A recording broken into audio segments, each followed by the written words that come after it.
Ang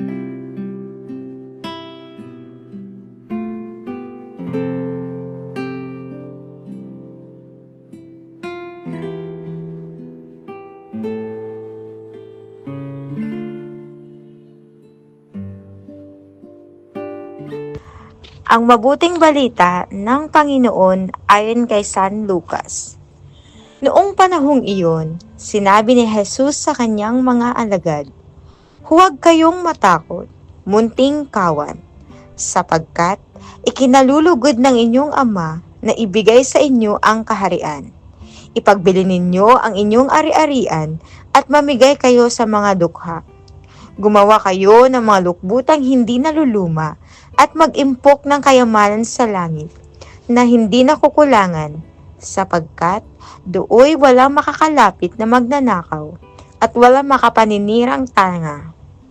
Sapagkat kung saan naroon ang inyong kayamanan, ay naroon din naman ang inyong puso.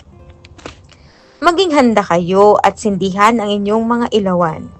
Tumulad kayo sa mga taong naghihintay sa pag-uwi ng kanilang Panginoon mula sa kasalan, para pagdating niya ay mabuksan agad ang pinto. Mapalad ang mga alipin na abutang nagbabantay pagdating ng kanilang Panginoon. Sinasabi ko na sa inyo, maghahanda siya, padudulugin sila sa hapag at maglilingkod sa kanila. Mapapalad sila kung maratnan niyang silang handa. Dumating man siya ng hating gabi o madaling araw, siya dumating.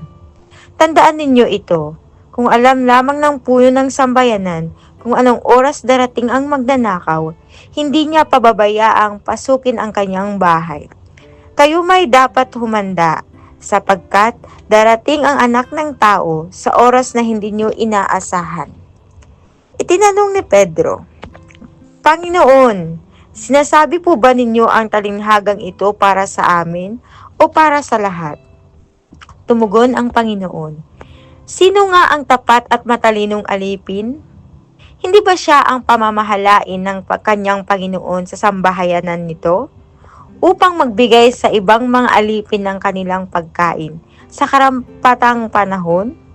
Mapalad ang aliping iyon, kapag dinatnan siyang gumagawa ng gayon, pagbabalik ng kanyang Panginoon.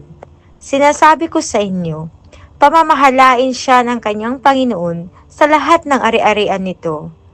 Ngunit, kung sabihin sa sarili ng aliping iyon, matatagalan pa bago magbalik ang aking Panginoon, at simulan niyang bugbugin ang ibang aliping lalaki at babae, at kumain, uminom at maglasing.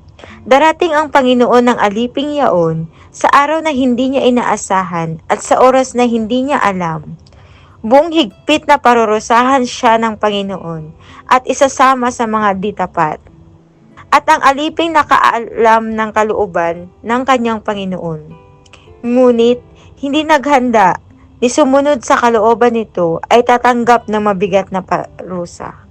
Ngunit ang aliping hindi nakakaalam ng kalooban ng kanyang Panginoon at gumawa ng mga bagay na nararapat niyang pagdusahan, ay tatanggap ng maagang parusa. Ang binigyan ng maraming bagay ay hahanapan ng maraming bagay, at ang pinagkatiwalaan ng lalong maraming bagay ay pananagutin sa lalong maraming bagay.